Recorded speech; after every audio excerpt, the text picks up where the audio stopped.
records the symbolism of evil, defilement, sin, and guilt. So we noted how these concepts are basic to the Christian faith. You noted how these concepts related to the master-slave dialectic. You also noted the deficiencies of white European philosophers to address the question of slavery in America.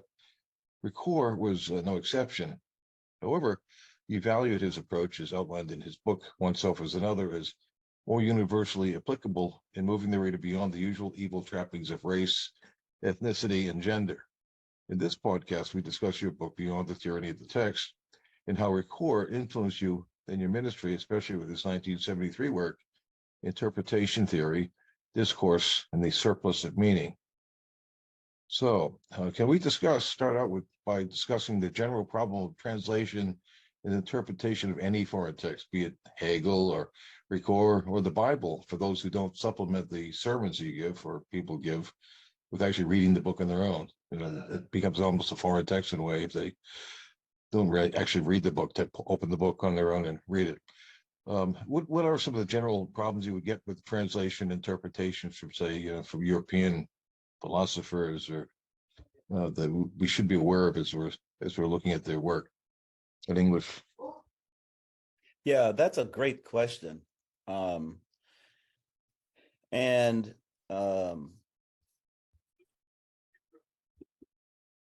My thinking is that one of the key elements is, in terms of my own reading of a lot of European philosophers, is that I read them through a lens of suspicion and skepticism, which is a natural way of hermeneutics for me, and I think that that is probably ever present in a lot of philosophers. I think it's present in Ricoeur as well, where there is a certain element of skepticism, and that's kind of and suspicion is often a word that is used in connection with hermeneutics. As a matter of fact, there is like a whole genre of the hermeneutics of suspicion and so forth. So I tend to look at writings from that perspective, but it's not just European writers. It's almost any written text. I try to look at it from a suspicious point of view. By that I mean I have a tendency to kind of interrogate the text, because you can interrogate the text. You cannot interrogate the author per se, because in many cases the author is dead. And so in that sense, that's why Ricoeur often says that the text is mute. The muteness of the text refers essentially to the fact that the author cannot be interrogated. But more than that, it is the fact, I think, that most texts, as a rule, outlive their authors. So the text is always in need of understanding and in need of explanation. These are two of Ricoeur's almost ubiquitous terms. But the bottom line is, you cannot, look at a text and really assume the intention of the text or the intention of the author.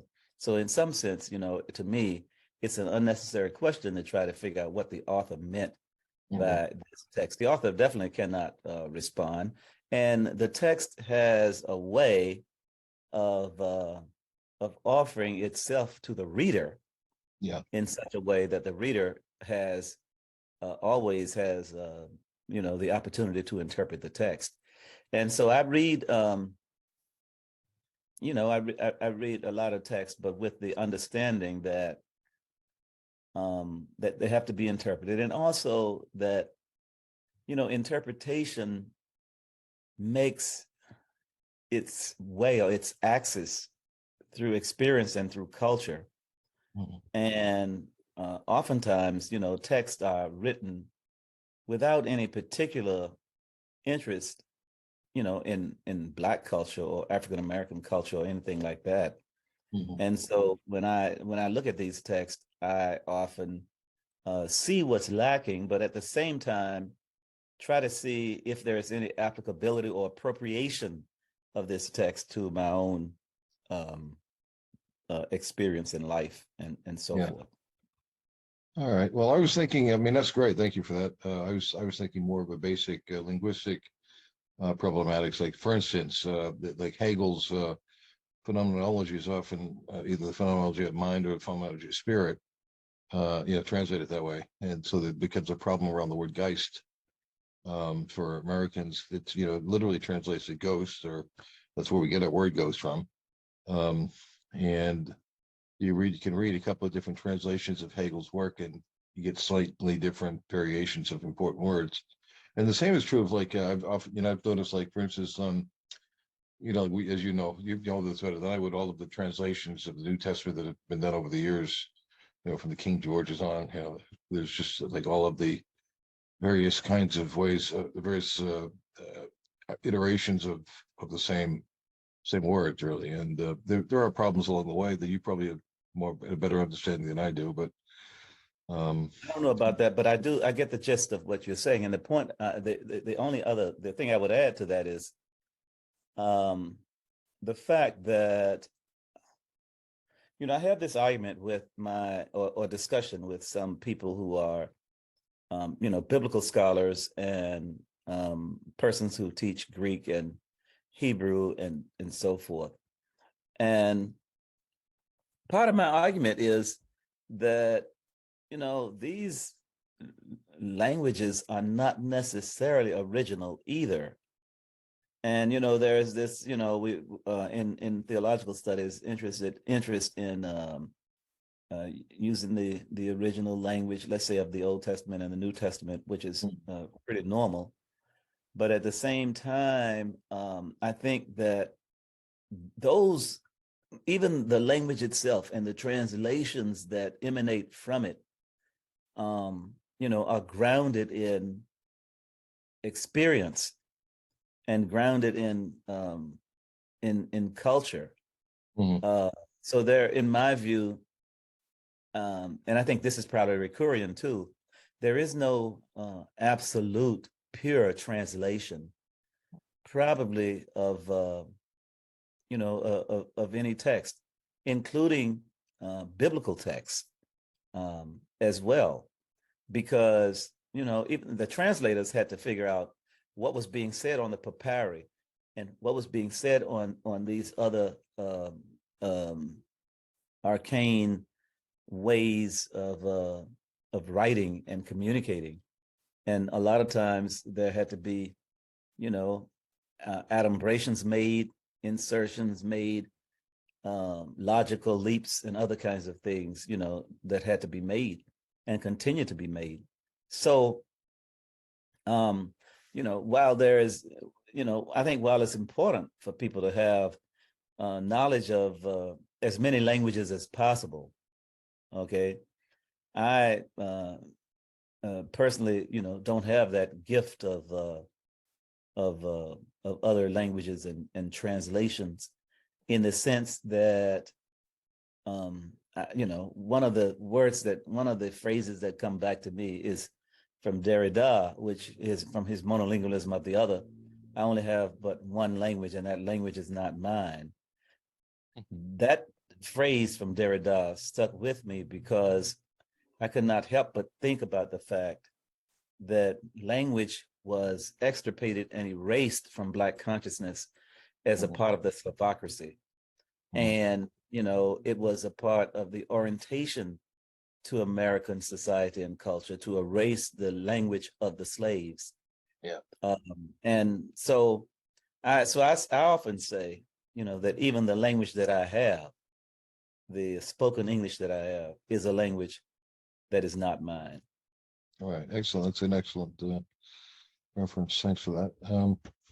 In the foreword of your highly regarded book, the Beyond the Tyranny of the Text, Larry Bouchard cites the French philosopher and linguist Paul Ricoeur as the source of the title, and quotes, the sense of text is not behind the text, but in front of it.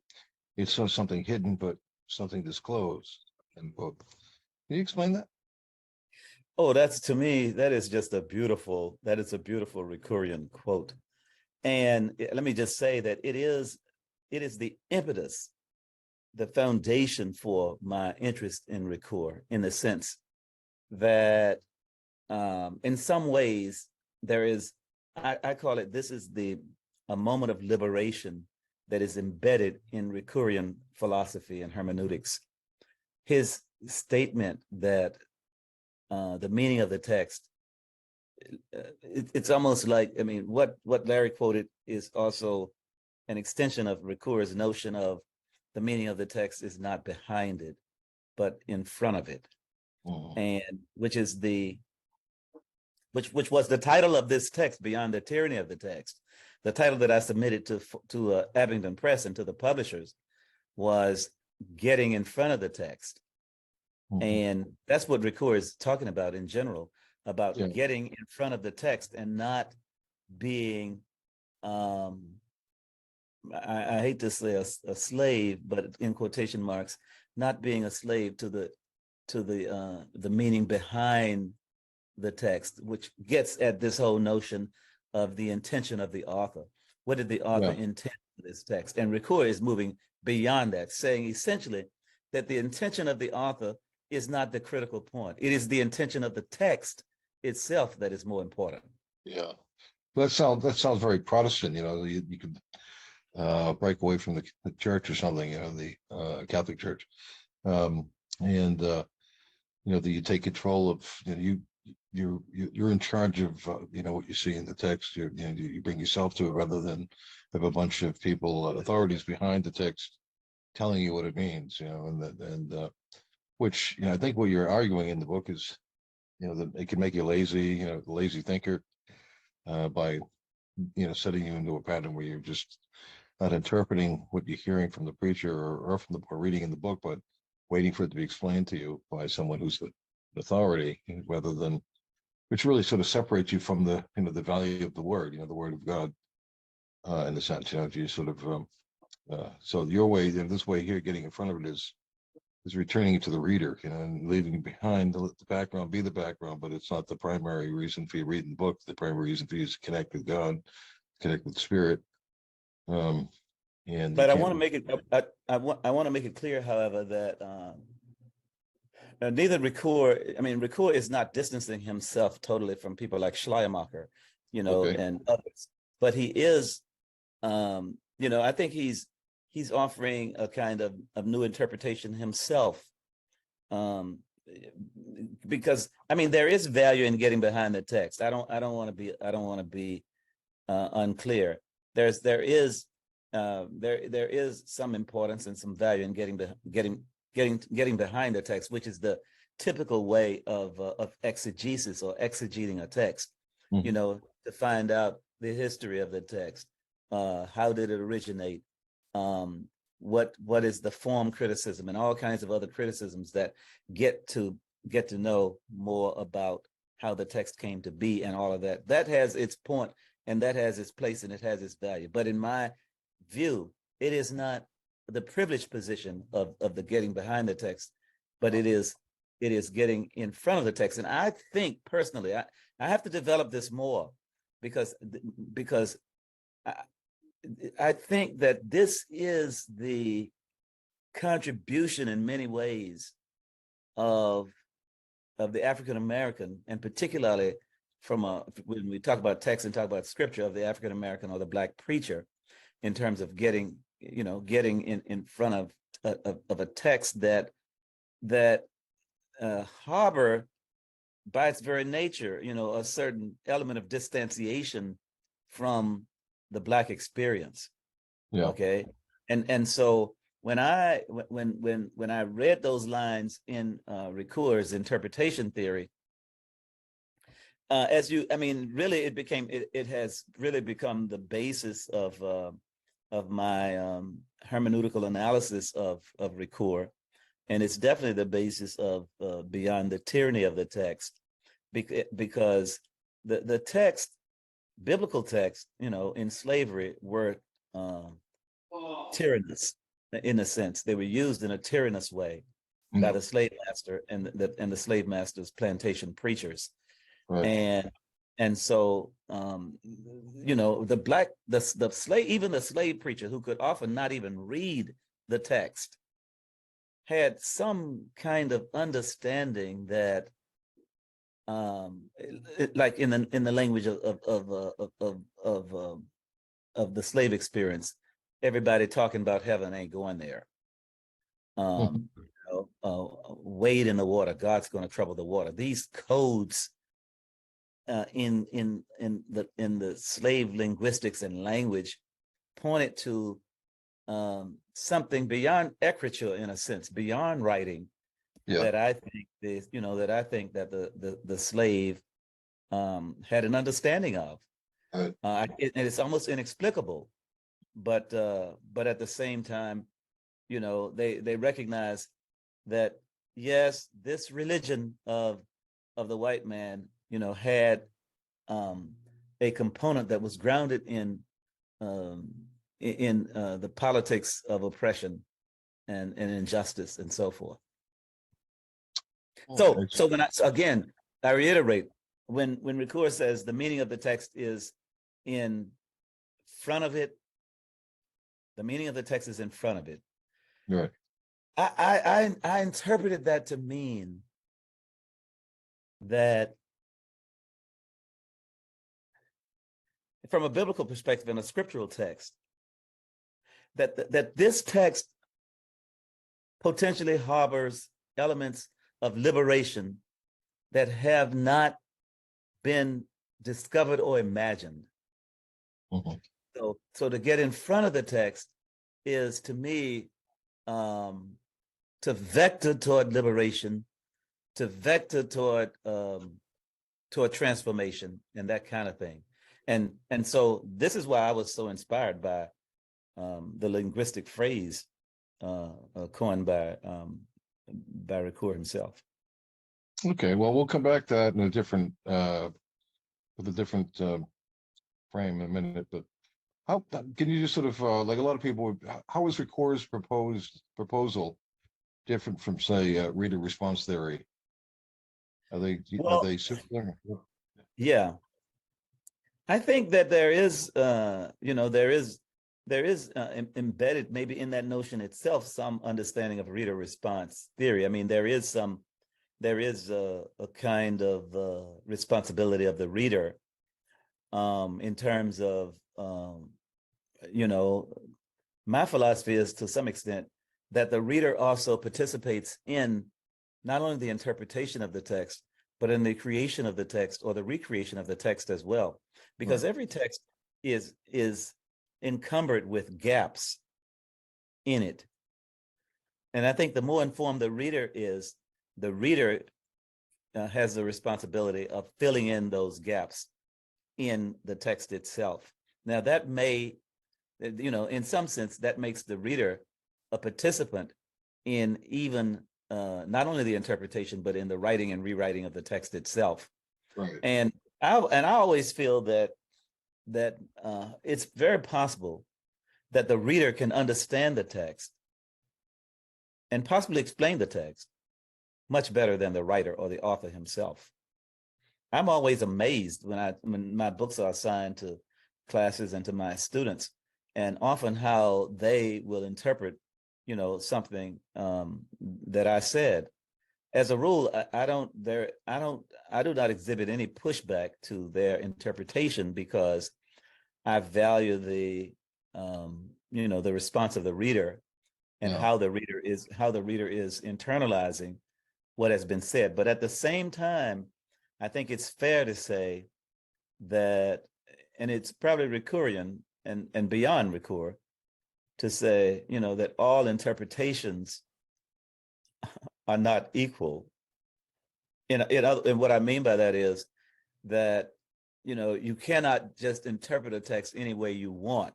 Mm-hmm. I don't think that is that's not fair, and that's not being proposed by Ricoeur or many other writers or scholars, because one's interpretation of a text, to a large degree, depends on the massive knowledge and understanding of the reader. Right. The the reader who brings little or nothing to the reading of the text, I think, seriously runs the risk of misinterpreting the text. However, misinterpretation in Ricoeur's hermeneutics is, is something that's ordinary. It is quite normal to misinterpret a text, and misinterpretation itself, I think, is often a part of the hermeneutic process. Right. Excellent. So Okay, I'm going to read the next. that's a good thing. Yeah, good thing. Yeah, yeah. Next question. Bouchard also says, this is a quotation, there is another kind of reductionism that worries Harris more, namely reducing the biblical text to explanations of the text, that is to say, reducing the living word to commentary, end quote. What is the danger of such reduction, James? Well, I think what I've seen in my own experience, is, that there's a whole, and I'm not sure this is exactly what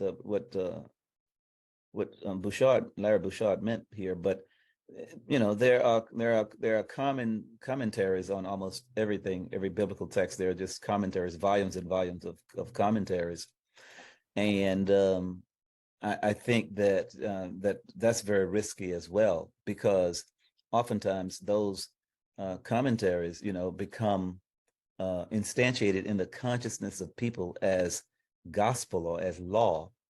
In other words, this is what this text means, and none other. And I think that's one of the dangers, and that very well may be what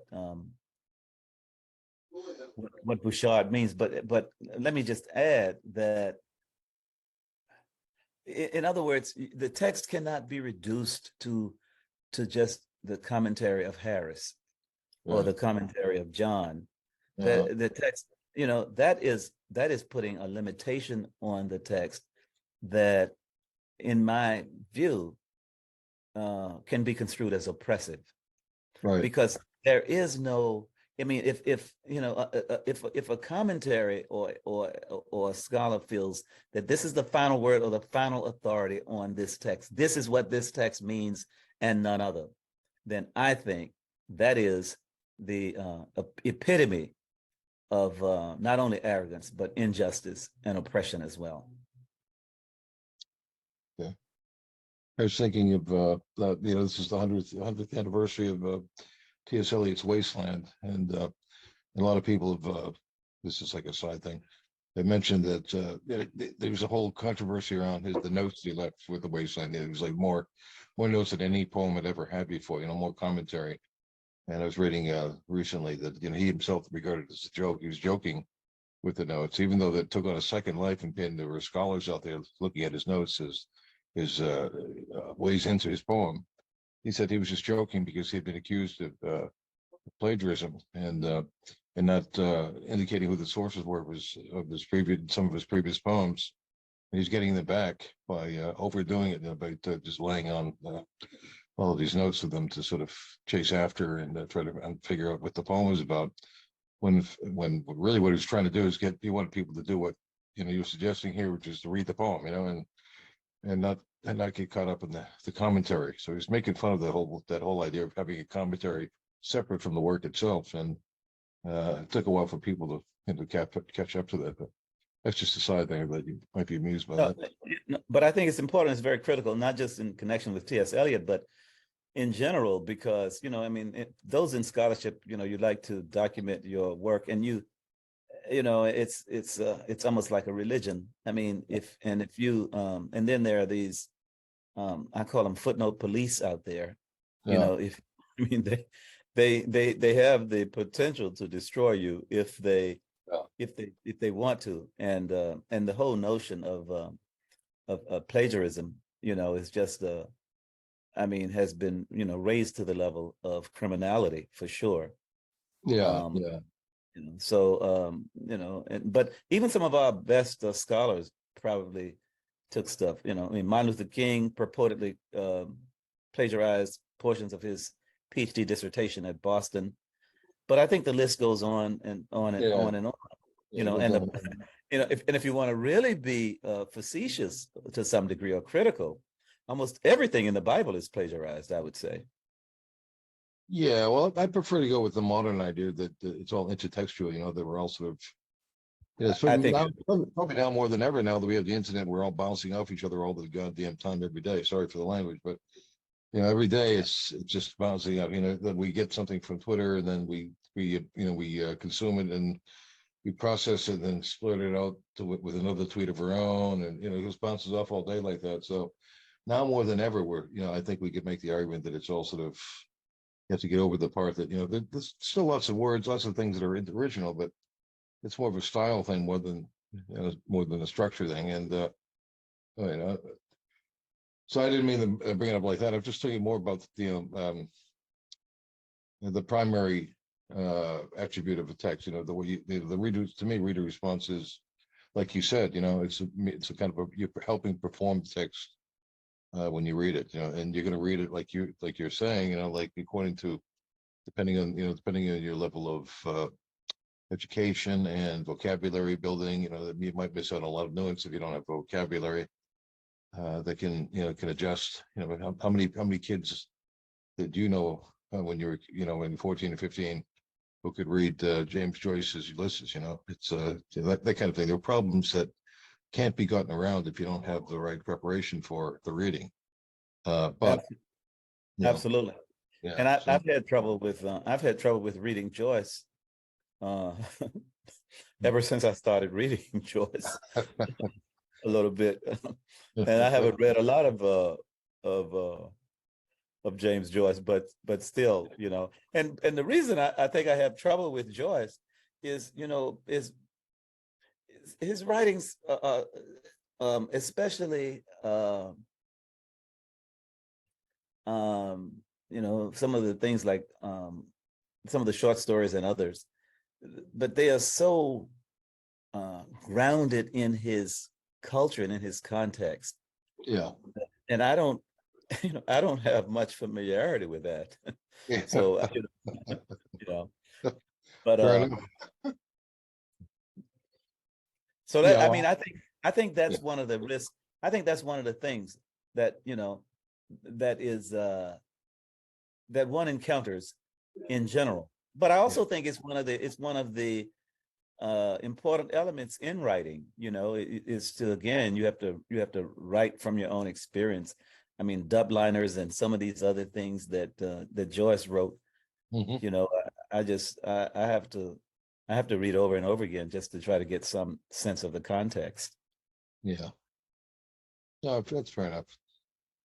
There's another thing about Bouchard. Bouchard likens preaching before the text to conducting music. I thought that was an interesting thing. He even cites Mahler's Third Symphony, which I quite like. Is such conducting, and is it an adequate metaphor for preaching? Well, I think I mean, I like the metaphor itself, and and it probably is it probably is a great kind of continuation of Ricoeur's understanding, the whole notion, and the whole time, Ricoeur spent so much time writing about metaphors and so forth. And but I think that that Bouchard is probably absolutely right. The only other thing I would add is that I think the best preaching has to be metaphorical, in a very real sense, and has to use language and the metaphors to speak of certain things. And I think, again, a lot of that is contextual, where that helps to contribute to understanding, and so forth. I think, as a rule, Ricoeur's hermeneutics is really about a philosophy of detours, in a very real sense. Making detours, making turns, making connections, things like that. It's so interpretation, hermeneutics is not linear from a I think from a Ricoeurian perspective, for sure. And maybe that's another reason why I like Ricoeur a lot, and that is because I'm not a linear kind of thinker either. I mean, if there were not for detours, my writing would have No, no. you're definitely not linear, James. You're lovely. I mean, the way you write your stories, you're full of surprises and full of associations that just sort of come up naturally, and you go with it, and I mean, that's what makes them enjoyable. So no, it's not strictly linear. You're not, But there are times when I have to struggle to get back to where I started, you know what I'm saying, or where I'm going. you know yeah. Oh well. it's a I'm gonna risky, have to. it's kind of risky. It's risky. It is risky, but you pull it off, and luckily, if you have, if you get the stuff to a right editor at the publishers, you'd be okay. They can get you back in. Uh, Absolutely. Listen, I have to go. I have to go to the toilet for a moment, and I'll be right back. Okay, and go on to the next That question. that'll be fine. Okay, thank you.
Good. You go down on that part with it.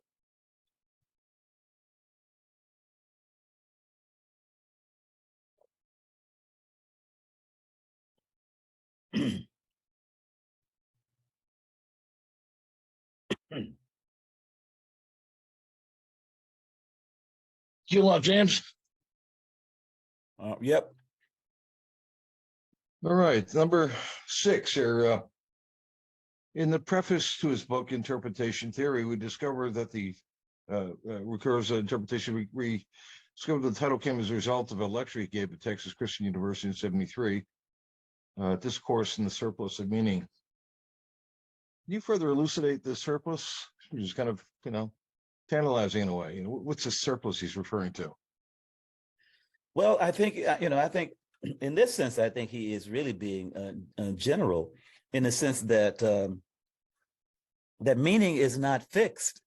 It's not a fixed phenomenon.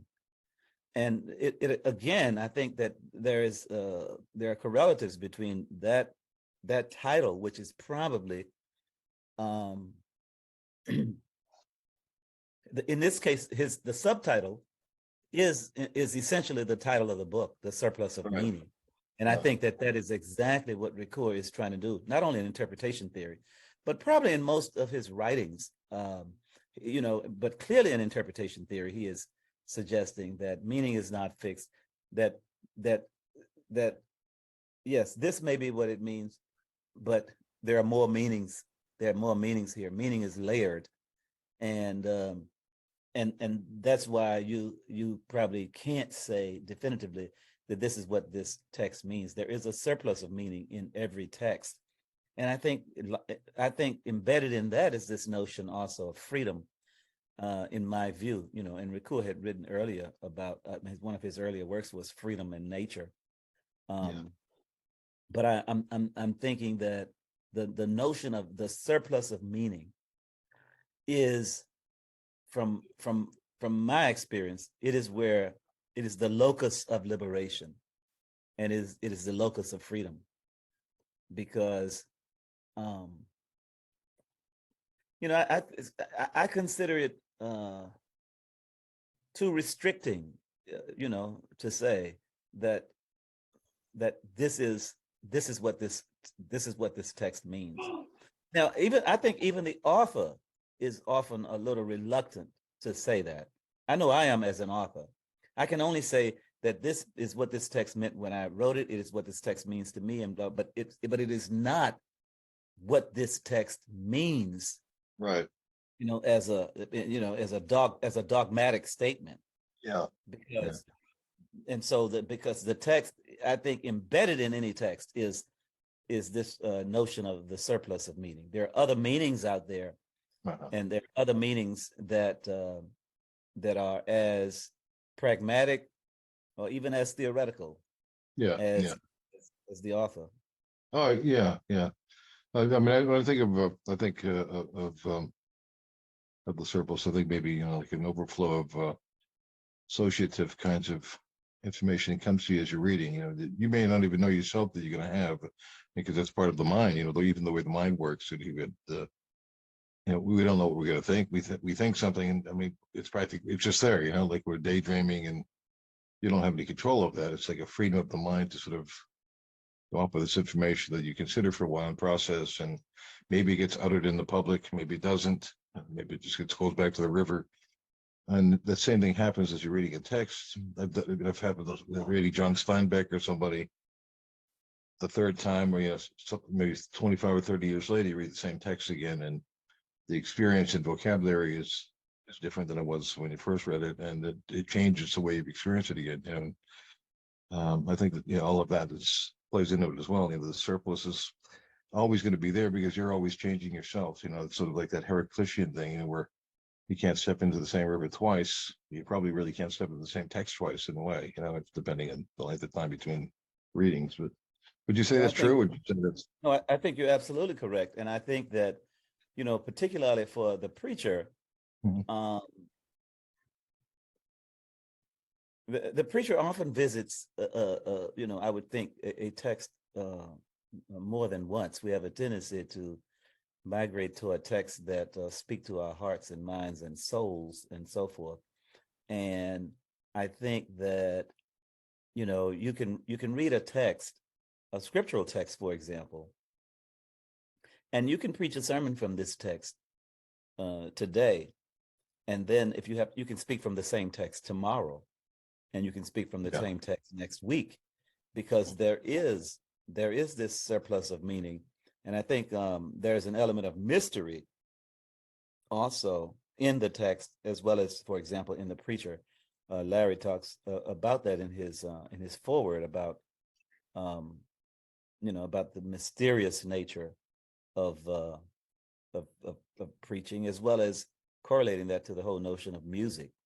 I mean, and there is that. I mean, I think that there is that element. And I go on in this particular book to talk about the preacher as poet, and other kinds of things. As a matter of fact, I think I say in chapter 2, and maybe I'll close with that. At the point of when we wrap this up, I'll just because I was inspired by Emily Dickinson's writing and poem, and I wrote a poem myself that I believe should be in the book. I'm not. I haven't. I need to look, but I think it's there. It was in the lectures anyway. All right. In your book, you state the purpose of writing beyond the tyranny of the text. And it's a quotation, block quote. Some may ask, why this book? What's the motivation to write another book on preaching and interpretation? I decided to write this book because I wanted to move beyond traditional straitjacket exegesis to action, which is what philosopher Paul Ricoeur helps us do. How do Ricoeur's insights incite action? Yeah. I think that, again,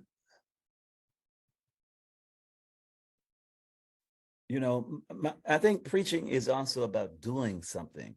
It is about doing. It is about action, and it is about it is about acting. It is about demonstrating. I think that one of the best analogies I can draw is when Paul writes in 1 Corinthians, I believe, that he is preaching in demonstration of the Spirit Mhm. and of power.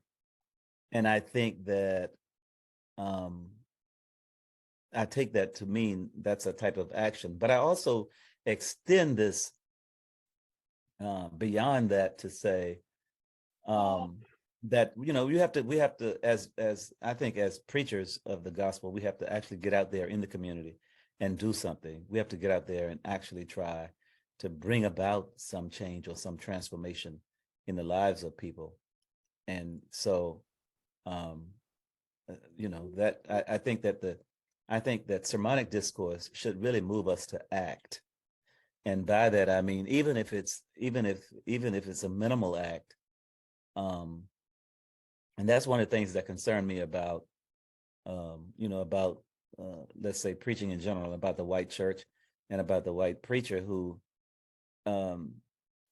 is seemingly, and I don't want to be incorrect here, but I don't see any broad-based understanding of preaching that is determined, to bring down the walls of racism and injustice and so forth.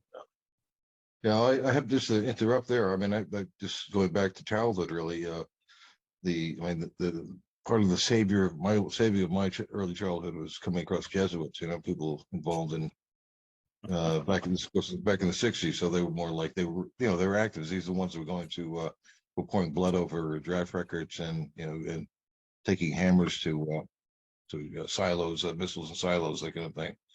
But other than that, I agree with you. I think if it weren't for that, it's just a homogenization, a pasteurization, as it were, of the spirit. It's just a sort of you go to church on Sundays and you hear something that makes you feel good for a while, but makes you feel good for going and attending to the mass. But it's not the same overwhelming thing you get. Like, say, if you ever spent an hour in Notre Dame Cathedral, sitting there in a pew looking up all around you at the incredible architecture that some monster of a genius came across, thought up and was able to execute that way. And a lot of the spirit that we're talking about can be cheapened over time by over processing of homogenization, pasteurization, and the milky whiteness of bland culture. And so I don't know what it is. I don't know if it's part of um, capitalism or just part of the lack of fire in the soul for a lot of people. You might have a better understanding of that than I do. You see congregations all the time, so you probably have a better read on, looking at the faces out there and what's coming back to you, and it's a bit of processing information that way. But do you feel something like that? That there's just there's a lack of. I tend to I don't know. I think your read is as good as mine. I mean, uh, I'm always intrigued at the faces and the responses of people, because I don't make any necessary or any effort to appease my audience per se. A lot of my homiletics is challenging, challenging and laced in some elements of encouragement as well, but oftentimes challenging and encouraging, and which kind of elicit different kinds of reactions from people. So, I mean, as one who has studied people and worked with people, I still have um, no necessary unique insight into the psychology of people. Do you map your sermons to a particular action? Let's say George Floyd just been slain, and you're the preacher in Minneapolis, and you need to address that. You have to. You don't have any choice. Otherwise, what are you there for? As a minister. But I'm trying to figure like how you prepare a sermon that would, you know, in a Ricoeurian style that would allow you to push for action. And what kind of action we talk about? We're actually, we're obviously not talking about taking up arms to go take out the police or something, but more like, you know, the action, you know, awakening, right? A kind of consciousness raising in the soul that, well, don't let this happen anymore, that kind of stuff, right? I mean, how would you Yeah, prepare it? well, yeah, but the action can take on many forms, you know, in like in my own experience, you know, it's taken on protest, it's taken on marching, it is taken on confrontation of politicos and others. Um, and it is taken on, you know, a kind of commitment and coalescing of people to vote and you know, to do all kinds of things rather than to just sit back and enjoy the status quo. Right, but Um, would you ever say in a situation like that, defund the police, or is that too, you know, is that too sort of radical, you know, in terms of pushing for action? Would be more well, something I like, don't.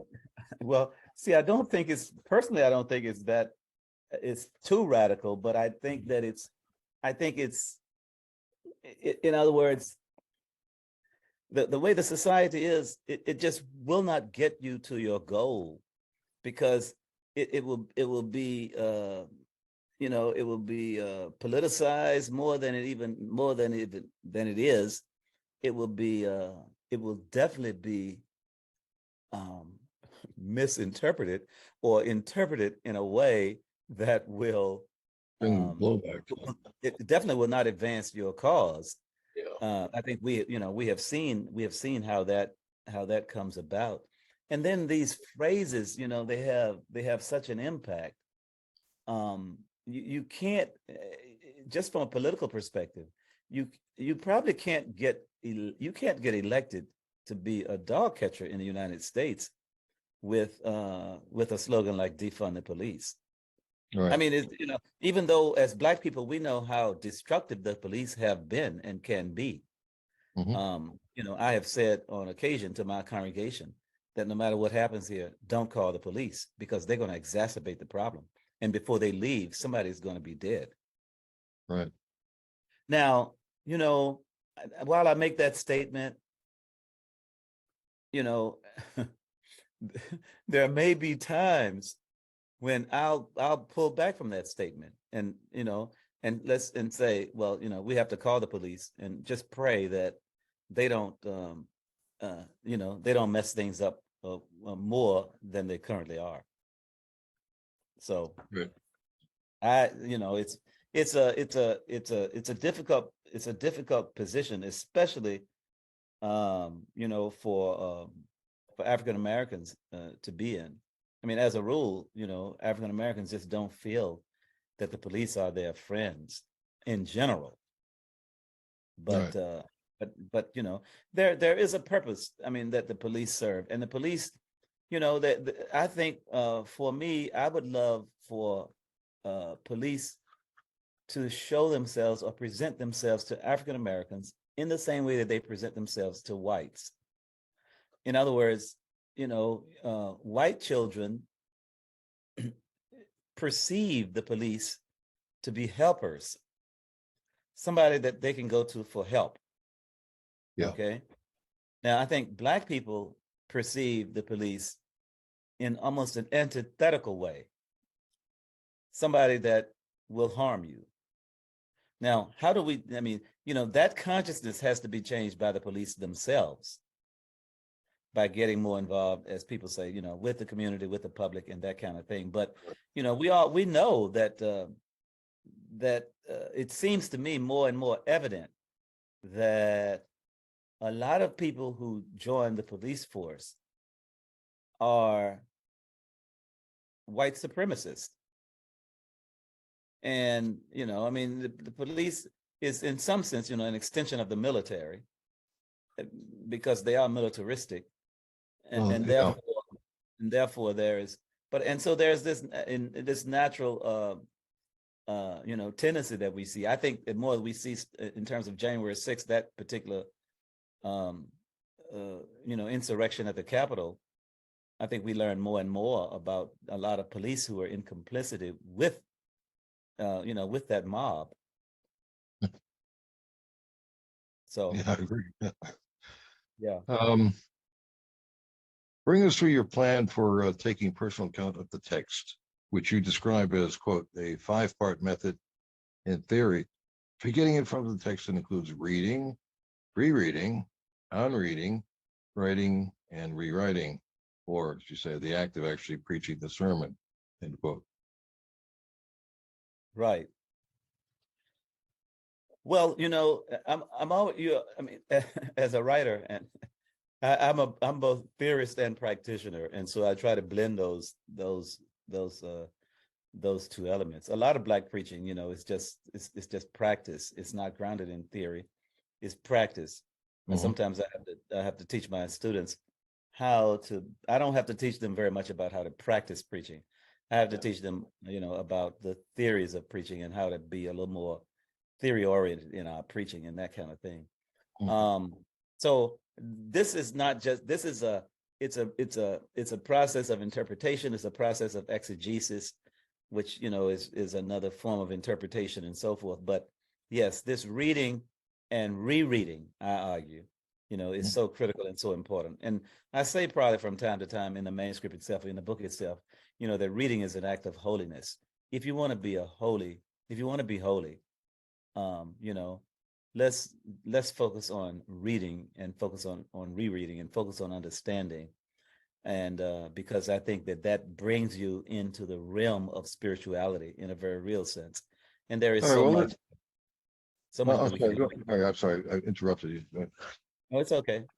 No, I just wanted to sort of get like, just stop for a moment. Like, so what's the difference between reading and rereading? Like, Um, yeah. Well, rereading, in my view, is to is a continuous process. Reading is a continuous process also, but rereading is a process that continues even beyond the reading or the first or second reading or whatever. Rereading is to go back and see and to fill in the gaps of areas and other things that you missed the first time, and um, and a kind of deeper dive into your first reading. I don't I encourage students, for example, I mean, you could to just read the text first, just read without any, without searching for anything, just read it and see how it affects you emotionally or whatever, or mhm. spiritually. Just do the reading, and then the rereading would be to come back with a much more focused, a deeper dive into the reading of the text itself. But I think that the most um, the, the most complex, and this is something that I'm still working on, and probably the most helpful concept in this methodology is the notion of unreading, Yeah. because I don't know if I have seen that anywhere.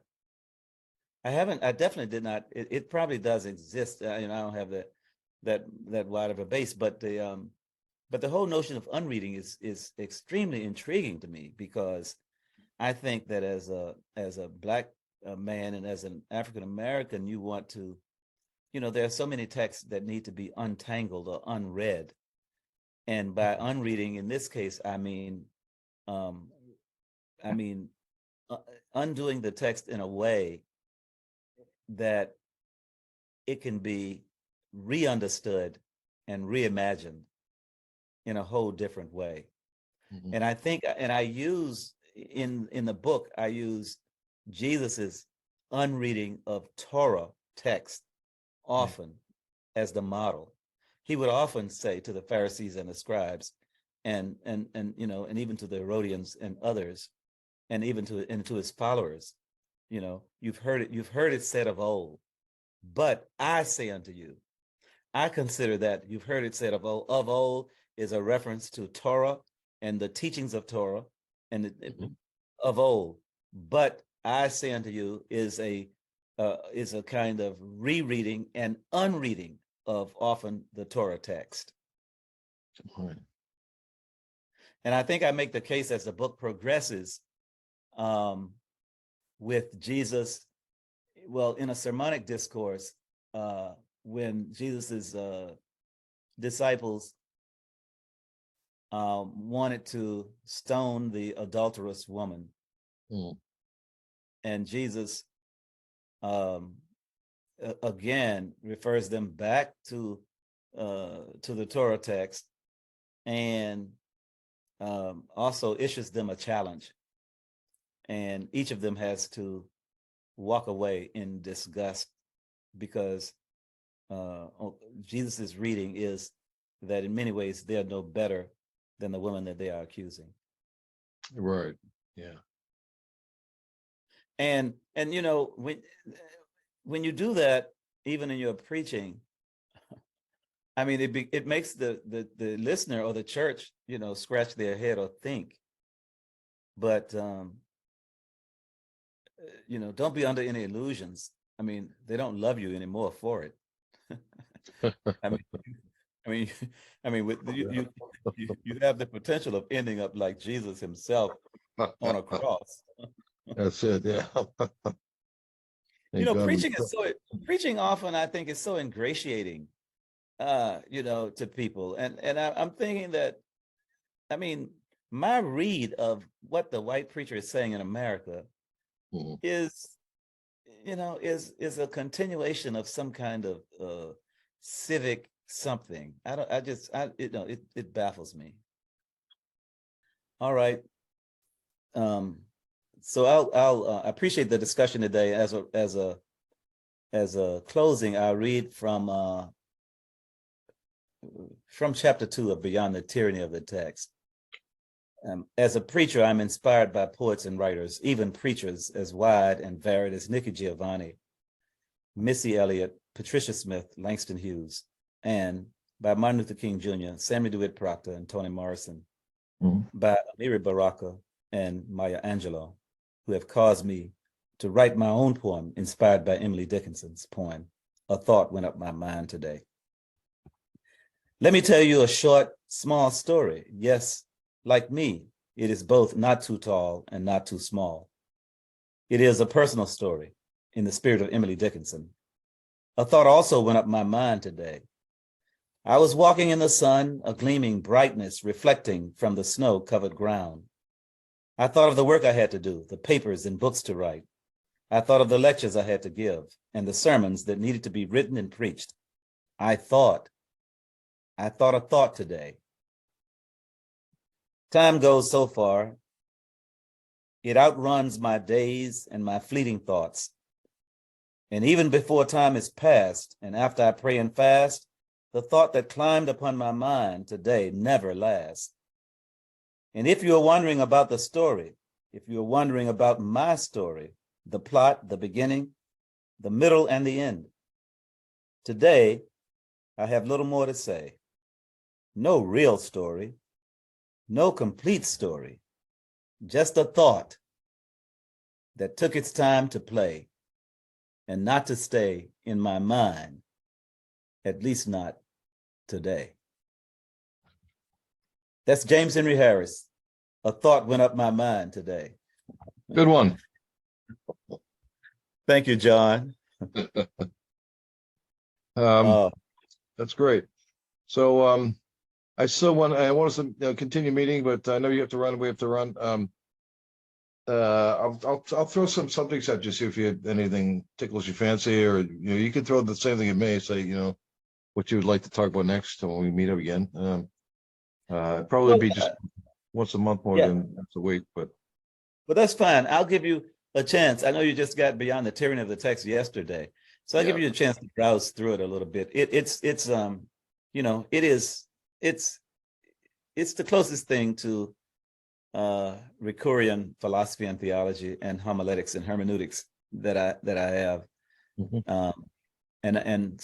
And I'm continuing this discussion. Later on this week, I have to present my paper on oneself as another and about Black love at a Academy of Homiletics in Louisville. So I'll be moving toward that tomorrow. Well, if you get a chance to, the videotaping of this, so if you come across someone videotaping and you want to send it along, I can always post it I'm happy to post it with some commentary up on, Op-Ed News if you want, because you can get some, multimedia there. But anyway, it's nice talking to you. Yeah. Another thing, at some point, I'll probably will send you a video of a sermon itself Mhm. at some point, and we Yeah, can, that'd be good. take it from there. That'd be good. Yeah. So let me get a chance. I just got the book. Let me go through it, like you say, and we can come back and I'll see if we can develop some more themes and subjects come out of that. I enjoyed our discussion today and my case tonight, and I'm glad starting a day off with a hat on. Right, So- right. Thank you, John. right, But listen, Dan. I'll look out to hear from you sometimes in January. Yeah.